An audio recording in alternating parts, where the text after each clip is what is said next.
டாஸ்மாக் முறைகேடு விவகாரத்தில் தயாரிப்பாளர் ஆகாஷ் பாஸ்கரன், தொழிலதிபர் விக்ரம் ரவீந்திரனுக்கு தொடர்பு இருப்பதற்கான ஆவணங்களை தாக்கல் செய்ய உத்தரவானது உயர்நீதிமன்றத்தால் பிறப்பிக்கப்பட்டிருக்கிறது. இதனை அண்மை செய்தியாக பார்த்து வருகிறோம்.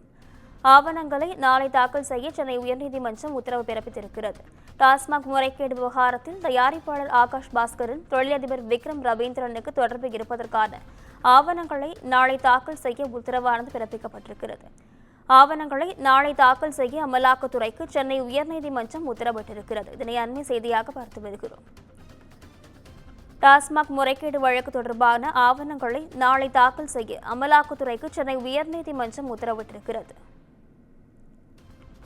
டாஸ்மாக் முறைகேடு வழக்கு தொடர்பாக நடத்தப்பட்ட சோதனையின் முடிவில் விக்ரம் ரவீந்திரனின் வீடு அலுவலகத்திற்கு சீல் வைக்கப்பட்டதை தொடர்ந்து நாளை ஆவணங்களை சமர்ப்பிக்க உயர்நீதிமன்றம் அமலாக்கத்துறைக்கு உத்தரவிட்டிருக்கிறது. இதனை அண்மை செய்தியாக பார்த்து வருகிறோம். அமலாக்கத்துறை நடவடிக்கைக்கு எதிராக ஆகாஷ் பாஸ்கரன் மற்றும் விக்ரம் ரவீந்திரன் தரப்பில் மனு தாக்கல் செய்யப்பட்டது. இது தொடர்பான ஆவணங்களை நாளை சமர்ப்பிப்பதற்கான உத்தரவை சென்னை உயர்நீதிமன்றம் அமலாக்கத்துறைக்கு உத்தரவிட்டிருக்கிறது. இது குறித்தான முழுமையான விவரங்களுடன் செய்தியாளர் சுப்பிரமணியன் இணைப்பில் இருக்கிறார். வணக்கம் சுப்பிரமணியன், விவரங்கள் என்ன பதிவு செய்யுங்க.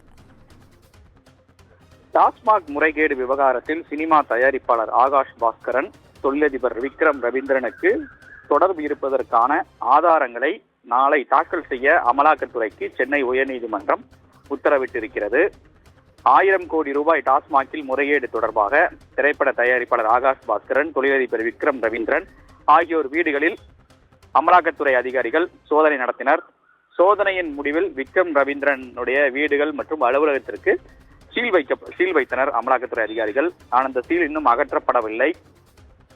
இந்த நிலையில் அமலாக்கத்துறை நடவடிக்கைக்கு எதிராக ஆகாஷ் பாஸ்கரன் மற்றும் விக்ரம் ரவீந்திரன் சென்னை உயர்நீதிமன்றத்தில் மனு தாக்கல் செய்துள்ளனர். அதில் அமலாக்கத்துறை நடவடிக்கைக்கு தடை விதிக்க வேண்டும் எனவும் சீலை அகற்ற வேண்டும் எனவும் அவர்கள் மனுவில் தெரிவித்திருக்கிறார்கள். இந்த மனு மீதான விசாரணை நீதிபதிகள் MS ரமேஷ், V லட்சுமி நாராயணன் அமர்வில் இன்று மீண்டும் விசாரணைக்கு வந்தது. அப்போது அமலாக்கத்துறை சார்பில் ஆஜரான சிறப்பு வழக்கறிஞர் N ரமேஷ் எதன் அடிப்படையில் இருவரிடமும் விசாரணை நடத்த முடிவு செய்யப்பட்டது என்ற காரணத்தை சீலிடப்பட்ட கவரில் தாக்கல் செய்தார். அதனை ஆய்வு செய்த நீதிபதிகள் இதில் உள்ள தகவல்கள் போதுமானதாக இல்லை என கூறி ஆவணங்களை நாளை தாக்கல் செய்ய உத்தரவிட்டனர். இதனையடுத்து வீட்டை சீல் வைக்க அமலாக்கத்துறைக்கு அதிகாரம் இல்லாத போது எப்படி சீல் வைக்கப்பட்டது என நீதிபதி கேள்வி எழுப்பினர்.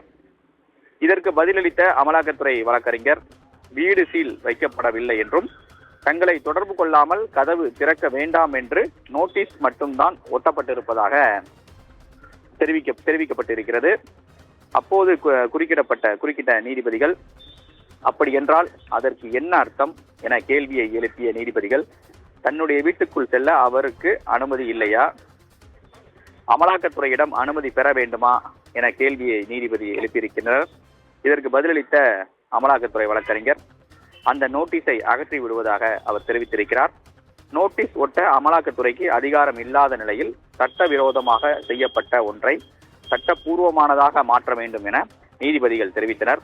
ஆகாஷ் பாஸ்கரன் சார்பில் ஆஜரான மூத்த வழக்கறிஞர் விஜய் நாராயண் 2014 முதல் 21ஆம் ஆண்டு வரை முறைகேடாக நடந்துள்ளதாக கூறி பார் உரிமையாளர்கள், விற்பனையாளர்களுக்கு எதிராக பதிவு செய்யப்பட்ட வழக்கில் ஆகாஷ் பாஸ்கரன் வீட்டில் சோதனை நடத்தப்பட்டதாகவும் முறைகேடாக நடந்ததாக கூறப்படும் காலத்தில் ஆகாஷ் பாஸ்கரன் பற்றி சென்று கொண்டிருந்ததாகவும் தெரிவித்தார். இதையடுத்து டாஸ்மாக் முறைகேடு விவகாரத்தில் சினிமா தயாரிப்பாளர் ஆகாஷ் பாஸ்கரன், தொழிலதிபர் விக்ரம் ரவீந்திரனுக்கு தொடர்பான இருக்கக்கூடிய ஆவணங்களை நாளை அமலாக்கத்துறை அதிகாரிகள் நீதிமன்றத்தில் தாக்கல் செய்ய வேண்டும் என்று உத்தரவிட்டு விசாரணையை நீதிபதிகள் ஒத்தி வைத்திருக்கின்றனர். சுப்பிரமணியன், விவரங்களுக்கு நன்றி.